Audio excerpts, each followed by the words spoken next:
going through yet another recession, only this time it's so much worse because of the pandemic and the recession coming together, and a lot of people have been losing their jobs, which made them realize that having only one income stream is not enough. A lot of people have been going around and starting new side hustles and other projects and business ventures, and I thought that maybe, hey, I should probably create a video and give you guys some food for thought as to how you can start a recession-proof business. Hey guys, welcome back to my channel. I'm Shruti Saravanan and I'm extremely sorry I didn't post a video last week. I was busy with job interviews. I'm planning for my first term of my final year at university, so pardon me, but I promise you guys I will not let you down again. I will be posting videos every Wednesday. And yeah, moving on to the business ideas, is going to talk about coming right up.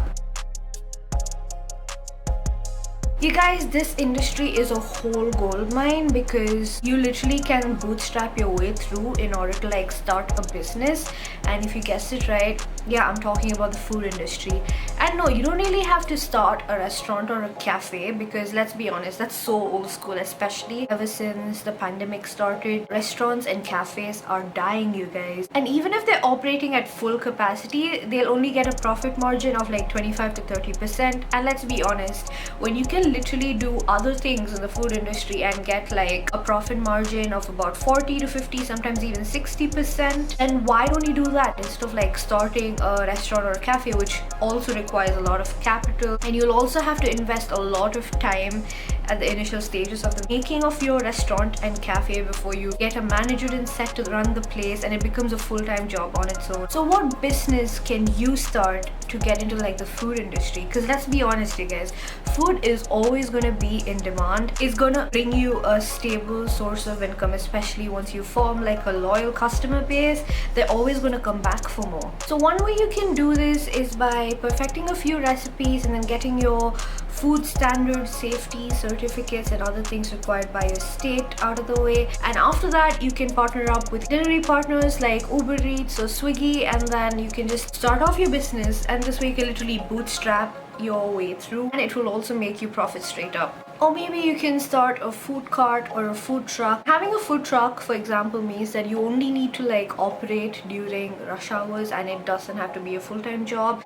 Yes, you will need some initial capital to obviously buy your truck and set up a kitchenette inside it, but it's not as expensive as opening up a whole restaurant, so that's a good way to go. Or you can either become a food blogger. Obviously you'll need to build an audience, and it's easy said than done, but once you get your audience through and then start partnering up with other food and lifestyle channels, that will bring you in an average of at least $150,000 a year, and this is the median income of an established food blogger. So honestly, you just need to be consistent and you'll probably get there. Other business ideas include opening up a grocery store or a bakery, or becoming a professional cake decorator, which will obviously require practice, a lot of practice and some qualifications as well. Another idea to start a recession-proof business: producing processed foods. If you've got the capital, you can open up a food processing plant, and these things never run out of demand. People always want canned tomatoes, for example. You can be the person that produces these things and have a steady source of income coming in irrespective of the state of your economy. So next up, you can start a business that involves plumbing services, electrical services, or basically any other repair services, and this is super profitable and will definitely bring in a steady source of income because people's sinks always tend to get clogged.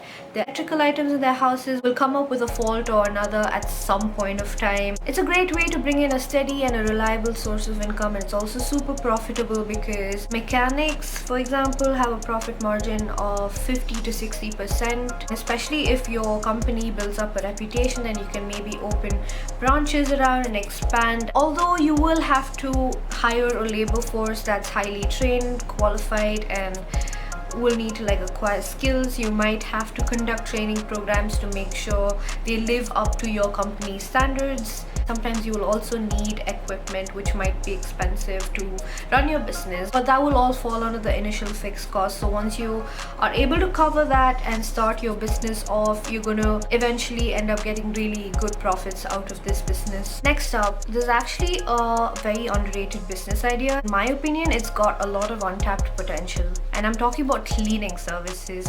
Think about it, you guys. Especially in a lot of developing countries, cleaning services are usually considered as not so respectable jobs, but it's actually super profitable irrespective of the state of your economy. People are always going to need cleaning services, may it be residential buildings or office spaces.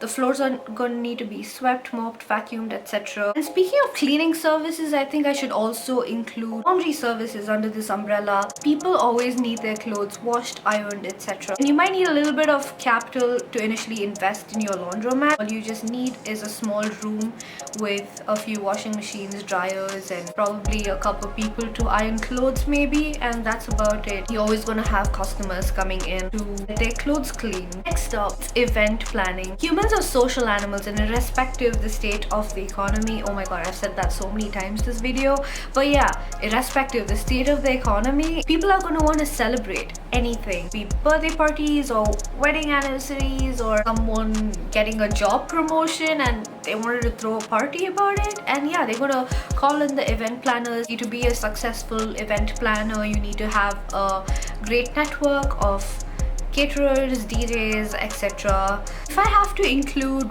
wedding planning under the event planning umbrella, it's a great industry to tap into because people are always going to want to get married. The wedding industry is claimed to be worth around $300 billion plus dollars, and India only claims around $40 billion of that market, and it's apparently growing at a steady pace of around 20% every year. It might come off as a full-time job and each gig might take up like a lot of time, but it's absolutely worth it considering the amount of money you'll be getting from it. Next up, you guys, funeral services. And yeah, I'm so sorry for sounding super morbid, but I gotta be honest here, you know, because I'm giving you guys business ideas and this is actually a very profitable one. Here's why. One, you will never run out of customers. It's super profitable because usually families, irrespective of their wealth or social status, will always want to send away their loved ones with respect and in a grand way. So they're usually willing to shed any amount of money, and this, from an entrepreneur's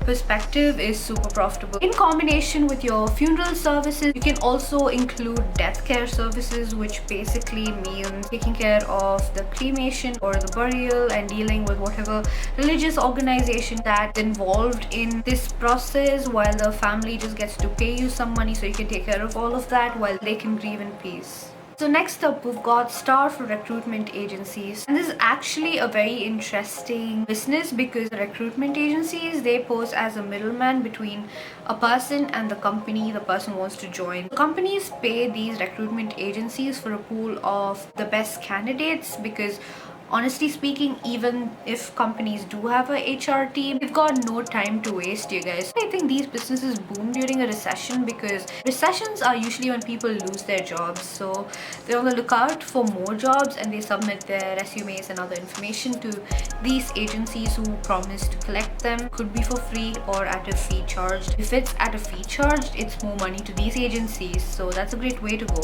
Next up, you guys, matchmaking. It's a $3.2 billion industry and it continues to grow. And no, these don't just include dating sites, because in a lot of countries like India, where arranged marriages are big, people are always on the lookout for potential matches according to their culture and ethnicity and their religion and etc. A lot of factors are involved in the process of finding a suitable match, but this is actually a super profitable business. I think you can also include astrology under this umbrella, which is actually worth around $48 billion only in India. People are always going to want to know what their future is like, especially if they're going through a hard time. And it's such a profitable industry because, you know, you can get your fees up front and you're gonna get like 100% profits. You just need to know like your basics of astrology. You can start charging straight up for sessions by the hour or maybe per reading. But yeah, this is a recession proof industry where you can invest your money in to start a business. And that pretty much brings us to the end of this week's video. Hope you found this video useful, and if you've liked it, drop it a like, and don't forget to subscribe to my channel if you haven't already, and hit the bell icon so you will be notified every Wednesday when I post a video. And yeah, I'll see you guys next week.